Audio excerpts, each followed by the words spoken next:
अपने पसंदीदा शो के फुल एपिसोड देखने के लिए अभी डाउनलोड करें दंगल प्ले ऐप।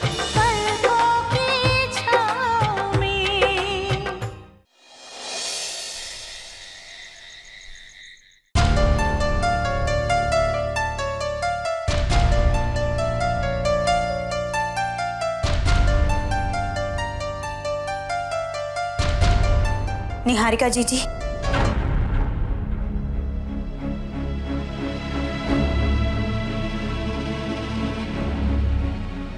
हाँ बोलो पारो। सुमन जीजी कहाँ हैं?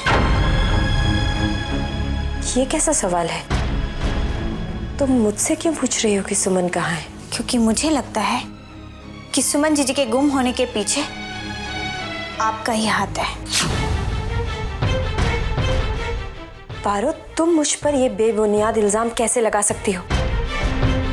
मुझे सुमन के कमरे से एक चिट्ठी मिली थी, वो मैंने सबको दे दी। उस चिट्ठी में सुमन ने क्या लिखा था तुमने भी पढ़ा होगा। सुमन ने खुद अपने हाथों से लिखा है ना कि वो घर छोड़कर जा रही है। हाँ पढ़ा था, लेकिन सुमन जीजी के घर से जाने से पहले उनको कुछ बातों पर शक हो गया था। उनके दिमाग में कुछ बातों को लेकर शंका भी थी, जो उन्होंने मुझसे भी कही थी। तो पारो, तुमने सुमन से उस वक्त क्यों नहीं पूछ लिया कि उसके दिल में क्या शक या शंका है? अब मुझसे ये सवाल क्यों पूछ रही हो? पता तो चल ही जाएगा, पर आप एक बात याद रखिएगा कि आप जो भी कर रही हैं ना, अगर आपने वो करना बंद नहीं किया ना, तो आप बहुत बड़ी मुश्किल में पड़ जाएंगे। ये भी हो सकता है कि आपको बहुत बड़ी कीमत चुकानी पड़ जाए अपनी इन हरकतों के लिए।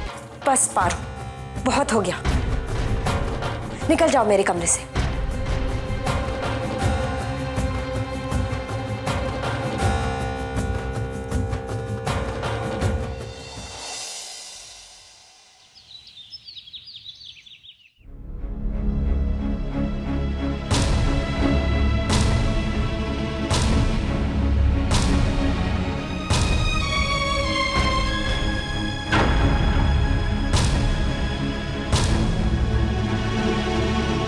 ये सब आपको कहाँ मिला? साहब, हम नदी में मछलियां पकड़ने गए थे।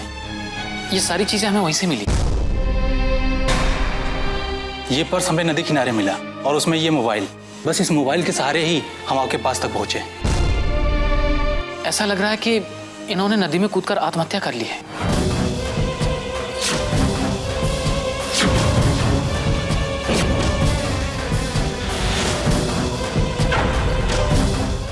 नहीं, कैसे कह सकते हैं आप? देखिए, हमारा इरादा आपका दिल दुखाना बिल्कुल नहीं है, लेकिन ये सारी चीजें देखकर यही लग रहा है। और पानी की तेज बहाव की वजह से उनकी लाश शायद बहकर कहीं दूर चली गई होगी। हमें लगा कि आपको इस बात की खबर देना हमारा फर्ज है, तो हम यहाँ चले आए। आप हमें आज्ञा दीजिए।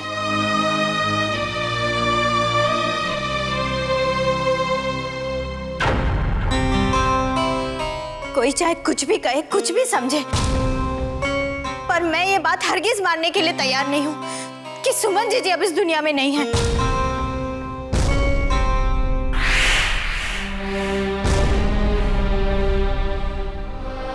नहीं हो सकता। मैं कैसे मान लूं कि सुमन मुझे छोड़ के चली गई? ऐसा नहीं हो सकता।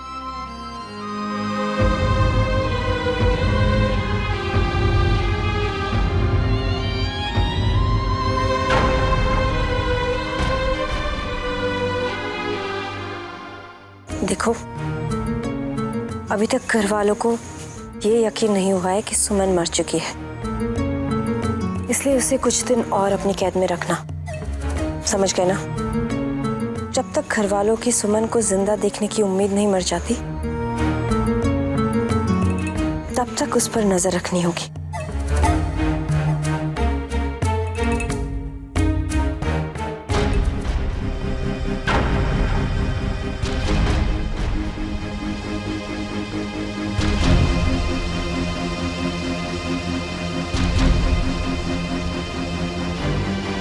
आप यहाँ क्या कर रहे हैं?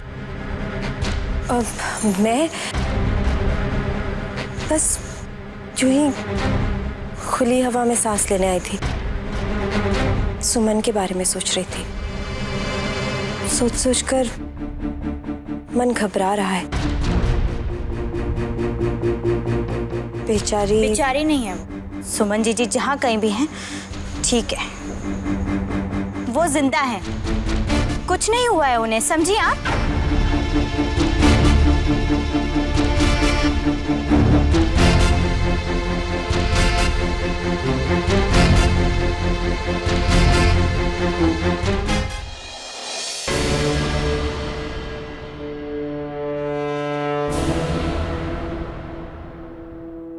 ये ले, खाना खा ले। हमें भूख नहीं। अरे लड़की, ये जो तेरे महारानियों वाले तेवर और नखरे हैं ना, इनको जरा भाई जी के सामने कम कर और चुपचाप से खाना खा। वैसे भी तेरे घर वालों की नजर में तो तू मर चुकी है। मैं खुद जाकर तेरे मरने की दुख भरी कहानी तेरे घर वालों को बता चुका हूं। तो मरना तो है ही तुझे, तो एक काम क्यों नहीं करती कि खा पी कर तब मर। ए, इसका ध्यान देना। खाना खा, उठा।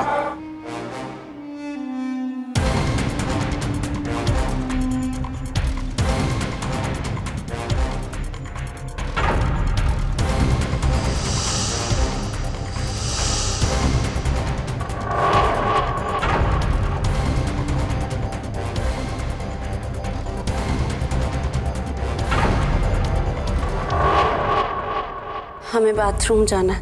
आप लोगों ने वैसे ही हमें इतनी कड़ी निगरानी में रखा है कि हम यहाँ से भाग तो सकते हैं ही नहीं, लेकिन कम से कम हमें बाथरूम तो जाने दीजिए प्लीज। ठीक है, लेकिन जब तक तुम बाथरूम में रहोगी मैं बाथरूम के बाहर खड़ा रहूंगा। ठीक है।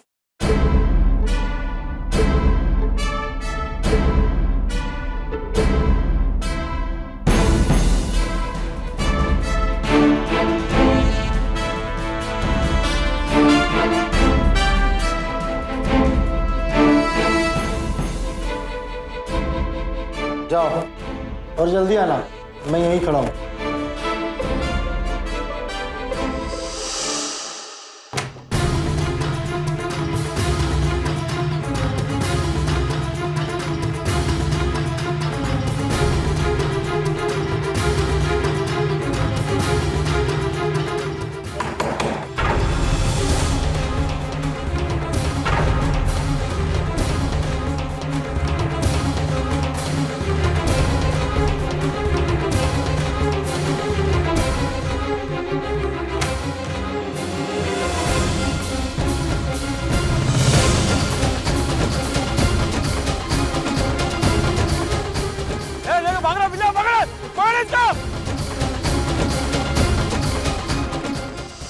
दादाजी, हमें पुलिस में तो इत्तला करनी पड़ेगी।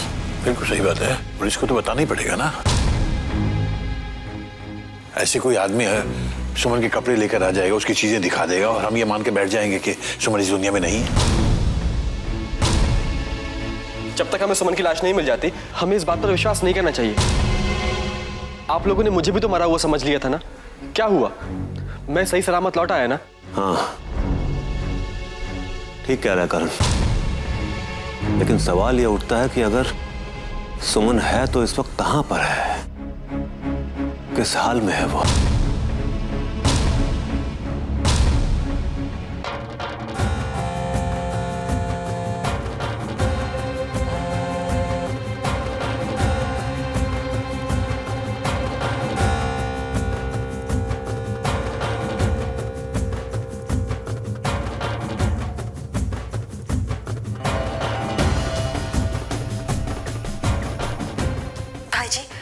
आपसे कितनी बार बोला है मुझे फोन मत किया कीजिए, मैं आपको फोन किया करूंगी। अब बोलिए क्या बात है? अरे नहीं हारिका, वो सुमन यहाँ से भाग गई है। क्या?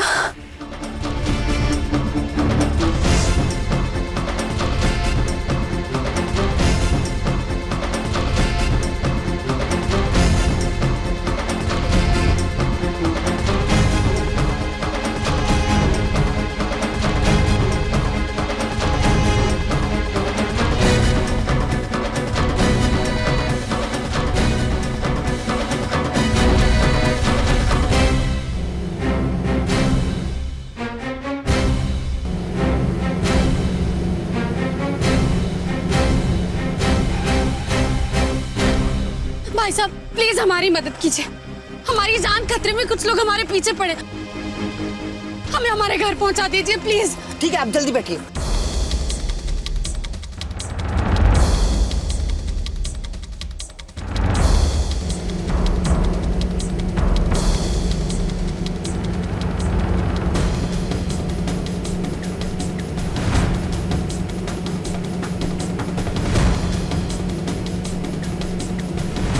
बस भैया रोकिए रोकिए, हमारा घर आ गया।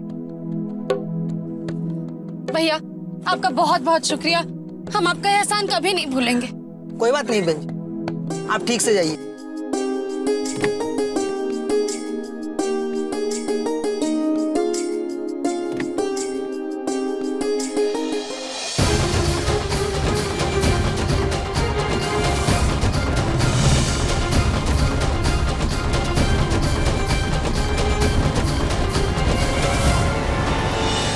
हाँ इंस्पेक्टर साहब, नहीं सुमन का कोई पता नहीं लग पा रहा है।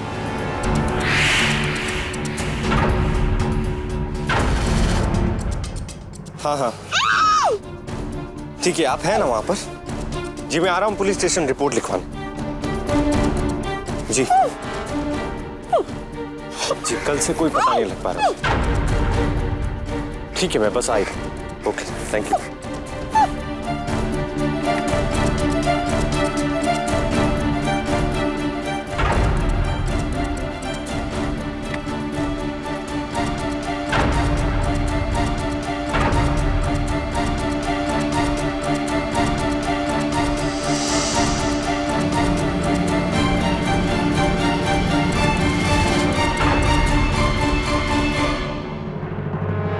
भाई जी ले जाइए इसे इस घर से बहुत दूर। कार्तिक जी!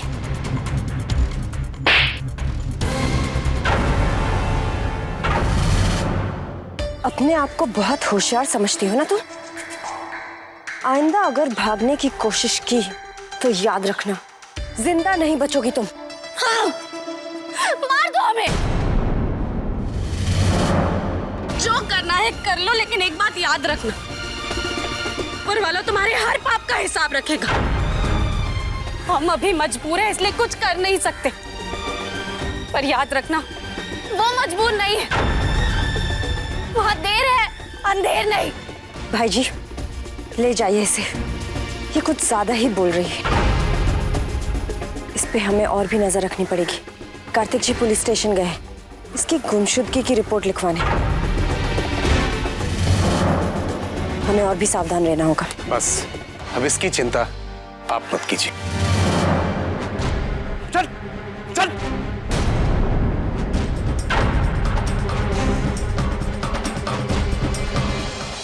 दादाजी मैंने पुलिस स्टेशन में सुमन के लापता होने की रिपोर्ट तो लिखवा दी, लेकिन पुलिस का अभी तक कोई जवाब नहीं आया। मैं तो किसी को मुंह दिखाने लायक नहीं रह गया हूं। फिर ये एक भूल की सजा सुमन ही नहीं पूरा परिवार भुगत रहा है। नहीं बेटा ऐसे नहीं कहते, संभालो अपने आप को कार्तिक।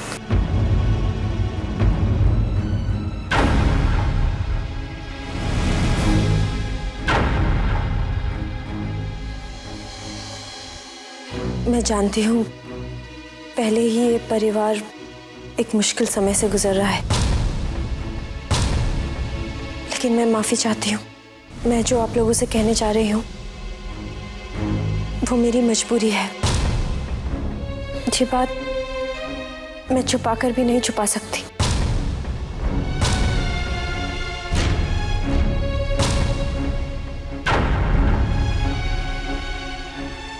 मैं मां बनने वाली हूँ।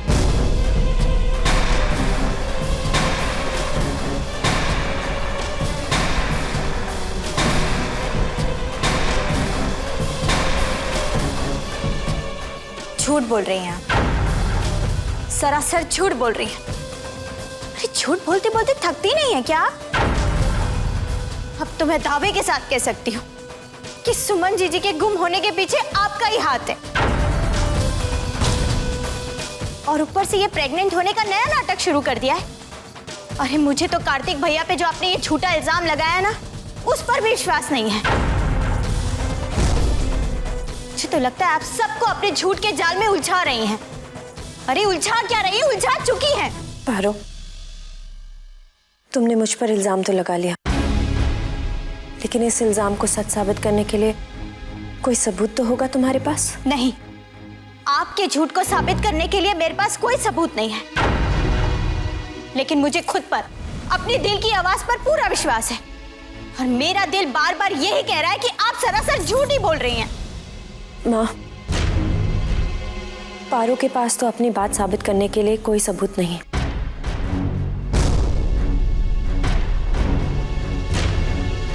लेकिन मेरे पास मेरा सच साबित करने के लिए सबूत है।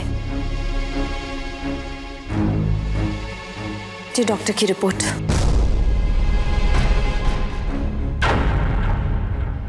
पढ़ लीजिए इसे।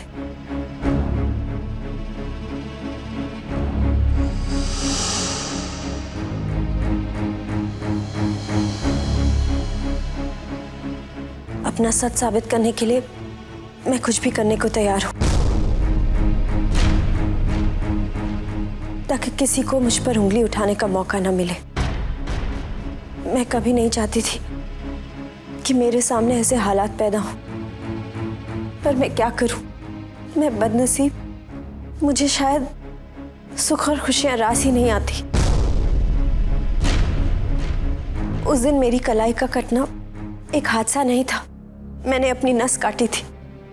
मैं मर जाना चाहती थी। फिर मैंने ये घर छोड़कर जाने की कोशिश की, लेकिन मेरी किस्मत मुझे वापस यहाँ ले आई। अब मेरी बदनसीबी और मेरा सच सब आपके सामने है। आप लोगों का जो भी फैसला होगा मैं स्वीकार कर लूंगी। अगर आप मुझे इस बच्चे को खत्म करने के लिए भी कहेंगे ना, तो मैं उफ तक नहीं करूंगी।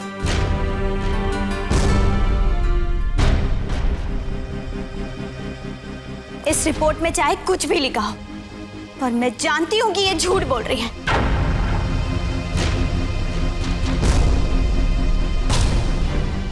और मैं इस बात की तह तक जाकर ही रहूंगी। बस एक बार मुझे सुमन जीजी मिल जाए, फिर मैं साबित कर दूंगी कि यह इनकी कितनी बड़ी साजिश है।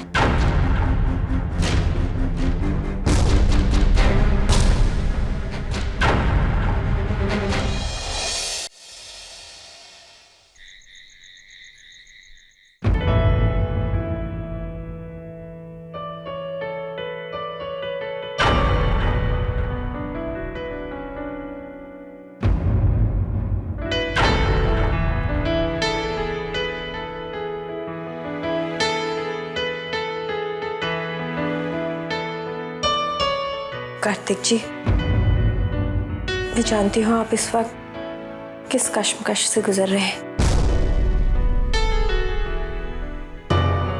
मैं भी आपकी जिंदगी में सुमन की जगह नहीं लेना चाहती। मुझे पता है सुमन आपकी जिंदगी में क्या मायने रखती है, और मुझे ये भी विश्वास है कि सुमन जिंदा है। आपके दिल में, आपकी यादों में वो तो जीवन भर जिंदा रहेगी। हमारी ये शादी तो सिर्फ एक मजबूरी है, बस एक नाम की शादी होगी, ताकि हमारी एक भूल का परिणाम जो मेरी कोख में पल रहा है, उसे एक नाम, एक पहचान मिल जाए। मैंने अपने पति विक्रम की आंखों में हमेशा एक दर्द देखा है। उन्हें जिंदगी भर एक पिता का नाम, एक पहचान नहीं मिली। कार्तिक जी, मैं नहीं चाहती कि मेरे इस बच्चे को भी वही सब भुगतना पड़े जो विक्रम ने भुगता था। मैं नहीं चाहती कि इस बच्चे के साथ भी वही कहानी दोहराई जाए। निहारिका जी, मैं आपकी हर बात से सहमत हूं। मेरी बस आपसे एक ही विनती है, कोई भी फैसला लेने से पहले मुझे सुमन का इंतजार करना पड़ेगा, क्योंकि अपनी जिंदगी का इतना बड़ा फैसला उसे बताए बिना नहीं ले सकता, क्योंकि आपने ठीक कहा है, मेरे दिल में सुमन की जगह कोई नहीं ले सकता। कार्तिक जी, मैं आपकी बात समझ सकती हूँ और मैं भी यही चाहती हूँ कि सुमन आपकी जिंदगी में जल्द से जल्द वापस लौट आए, लेकिन तब तक इस कोख में पल रहे बच्चे का क्या होगा? क्या ये बिना पिता के नाम के, बिना किसी पहचान के इस कोख में पलता रहेगा? हमारी इस नाम की शादी से आपके और सुमन के रिश्ते में कोई फर्क नहीं पड़ेगा। जब सुमन इस घर में वापस लौट आएगी, मैं आपके सामने भी नहीं आऊंगी। मैं इस घर के किसी अंधेरे कोने में अपनी पूरी जिंदगी बिता दूंगी। कार्तिक जी, मुझे अपनी कोई परवाह नहीं है, पर इस मासूम पर एक एहसान कर दीजिए कि जिंदगी भर सर उठाकर जी सके।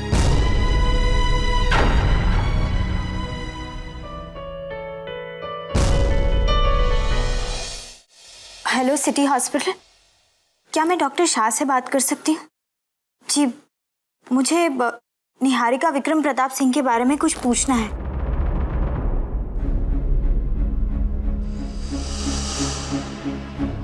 तो क्या मैं डॉक्टर शाह से पर्सनली मिल सकती हूँ?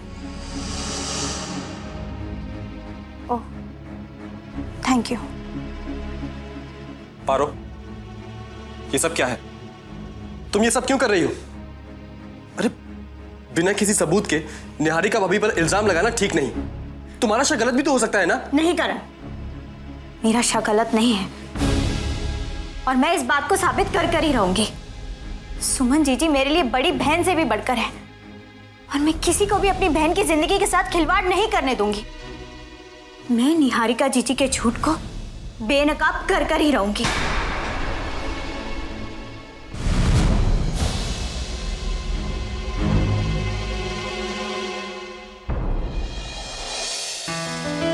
कार्तिक जी, मुझे अपनी कोई परवाह नहीं है,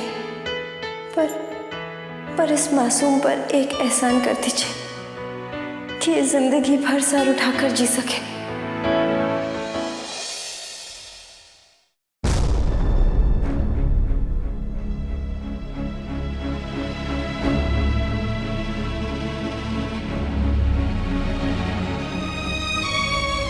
हम तो खुद से ये सवाल पूछते पूछते थक गए कि अपना पत्नी धर्म निभाने में हमसे कहाँ चूक हो गई, जो आपने हमारी जगह किसी और को दे दी। भूल आपसे नहीं, भूल हमसे हुई है।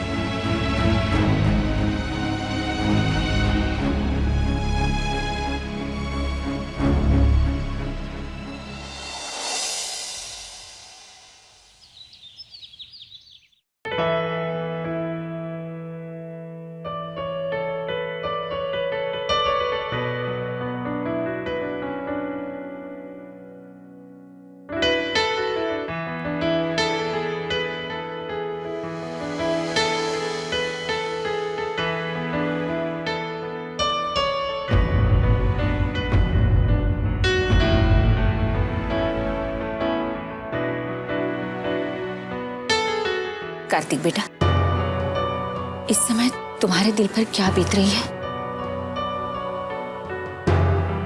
ये मैं बखूबी समझ सकती हूँ। लेकिन बेटा, हालात को निहारिका के नजरिए से देखने और समझने की कोशिश करो। बेटा, जिंदगी में हम जो फैसले लेते हैं ना, जरूरी नहीं है कि उसका आधार सही या गलत पर आधारित हो, बस वो न्याय संगत होने चाहिए। इस समय तुम्हें कोई भी फैसला लेने का हक है, बस ये ध्यान में रखो कि तुम्हारे फैसले से किसी पर अन्याय तो नहीं हो रहा है? तुम्हारे इस फैसले पर किसी निर्दोष का जीवन निर्भर है। समझ रहे हो ना?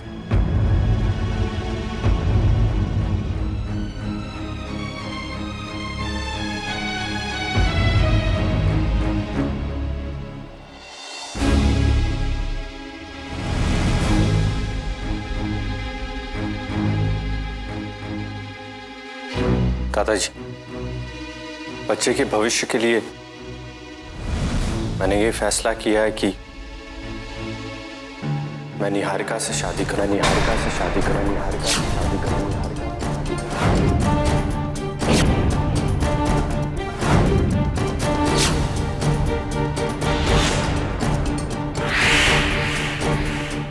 भैया, ये आप क्या कह रहे हैं? आप सुमन भाभी की जगह किसी और को कैसे दे सकते हैं? कार्तिक भैया, आप ऐसे कैसे कर सकते हैं?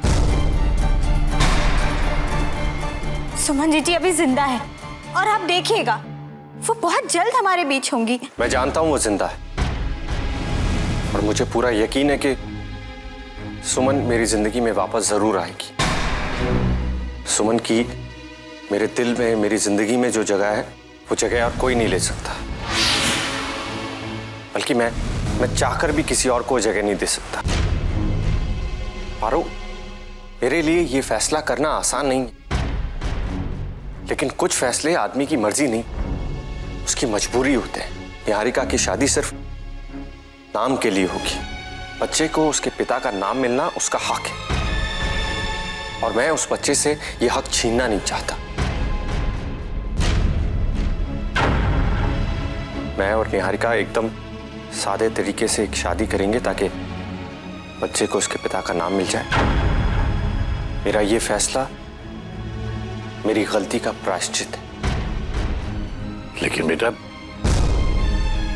सुमन के बारे में अभी तक पक्के तौर पर हम लोगों को कुछ भी मालूम नहीं हुआ है। ऐसे में तुम्हारी और निहारिका की शादी, मतलब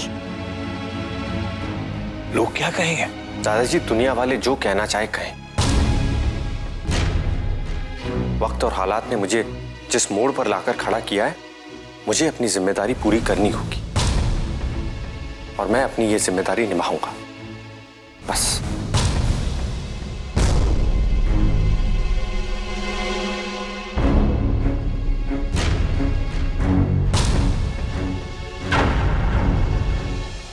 माँ, ये क्या अनर्थ होने जा रहा है? कार्तिक भैया को रोकिए। वो भावना में बहकर बहुत ही गलत फैसला करने जा रहे हैं। मैं दावे के साथ कह सकती हूँ कि निहारिका जी जो भी कह रही हैं, जो भी कर रही हैं, उसमें रत्ती भर भी सच्चाई। मुझे तो पहले से उन पर शक था कि निहारिका जी सुमन जी को बस किसी ना किसी तरीके से नुकसान पहुंचाना चाहती हैं। देख लिया आपने, निहारिका जी तो कार्तिक भैया की जिंदगी में सुमन जी की जगह लेने चाहती हैं। पारो, निहारिका पर बेबुनियाद इल्जाम मत लगाओ। देखो, कार्तिक और सुमन की तरफ वो भी हालात की शिकार हुई है और उस हालात का कार्तिक खुद को दोषी दे रहा है। मैं अपने कार्तिक को जानती हूँ, वो फैसला कर चुका है, अपने फैसले से पीछे कभी नहीं हटेगा और उसके इस फैसले को वो अपना प्रायश्चित समझ रहा है।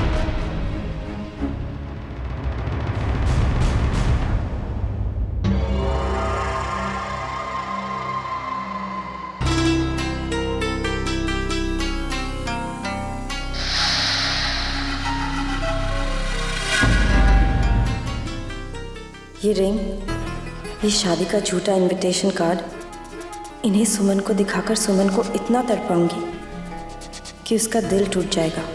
सुमन, मैंने ये रिंग तो हूबहू वैसी ही बनवाई है जैसी कार्तिक ने तुम्हें सगाई पे पहनाई थी।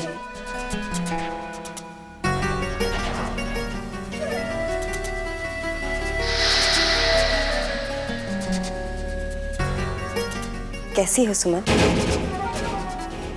सुमन, तुम्हारे कार्तिक जी अब मेरे होने वाले हैं। ये देखो,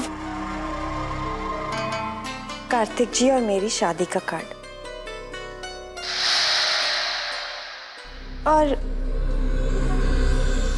ये देखो, कार्तिक जी ने इतनी खूबसूरत अंगूठी मुझे दी। ये बिल्कुल वैसे ही अंगूठी है ना जैसी उन्होंने तुम्हें दी थी। किसी ने सच ही कहा है, आंखों से ओझल, दिल से ओझल। अभी तुम्हारे मरने की खबर को 2 दिन नहीं हुए, तुम्हारी मौत का मातम शुरू ही हुआ था कि कार्तिक जी और सब घर वाले शादी की शहनाई बजवाने के लिए तैयार हो गए। देखा क्या हैसियत है तुम्हारी। आज रात को कार्तिक जी से मेरी सगाई है, लेकिन अफसोस मैं तुम्हें अपनी खुशी में शामिल भी नहीं कर सकती। भाई जी, आपको पता है ना हमारी सगाई के बाद इसे कहाँ पहुंचाना है? पता है, मैं इसे ऐसी जगह पहुंचाऊंगा जहां से कभी कोई लौटकर वापस नहीं आता।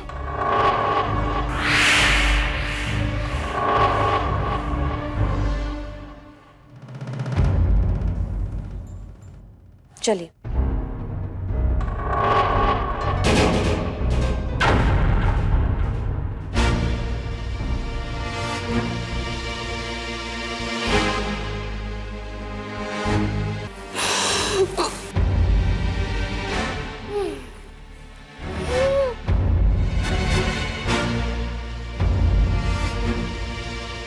क्या हुआ?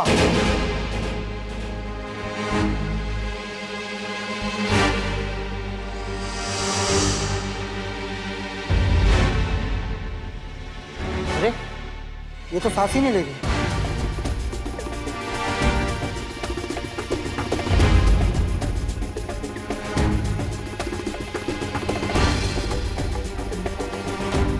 मुझे लगता है भाई जी को जल्दी बताना पड़ेगा।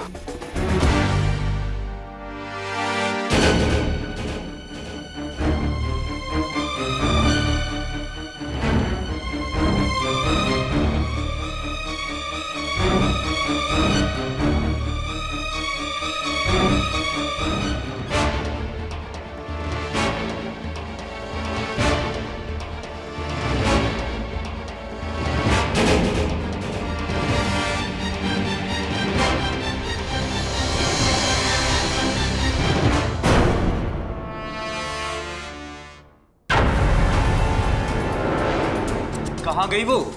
अभी तो यहीं थी, उसकी एकदम सांस उखड़ रही थी। ऐसा लग रहा था कि अभी मर जाएगी। बे मरी नहीं, वो भाग गई है। अरे चल जा, ढूंढ के ला उसे। भाग कर जाओगी कहाँ सुमन? बहुत बड़ी गलती की तुमने। अब मैं तुम्हें जिंदा नहीं छोड़ूंगी।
उधर जाओ, मैं उधर से जाती हूँ।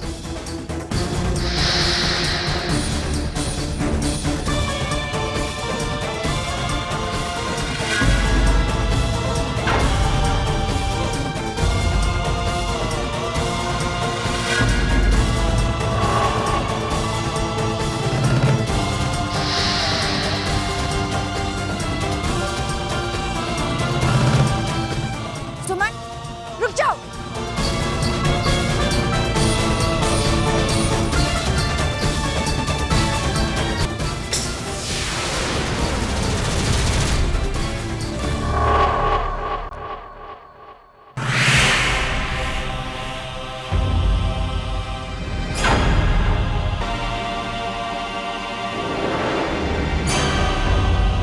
प्लीज हमारी मदद कीजिए।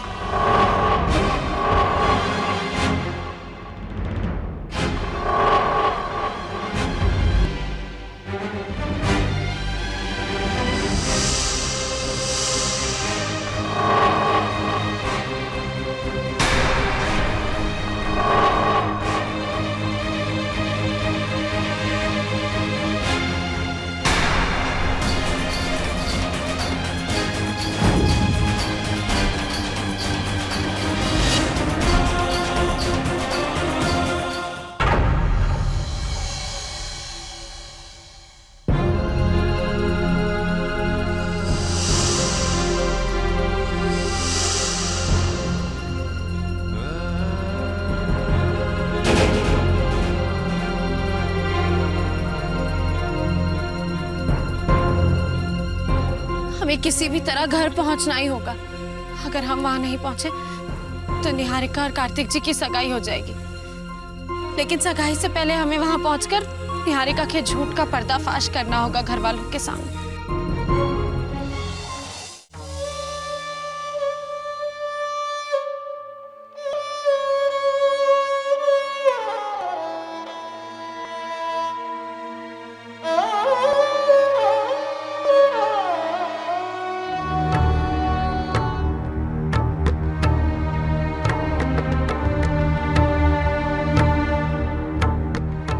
अरे कहाँ थी तुम?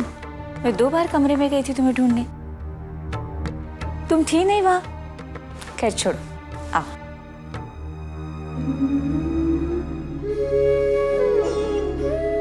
ताई जी, मैं मंदिर गई थी भगवान से आशीर्वाद मांगने और इस घर की शांति के लिए प्रार्थना करने।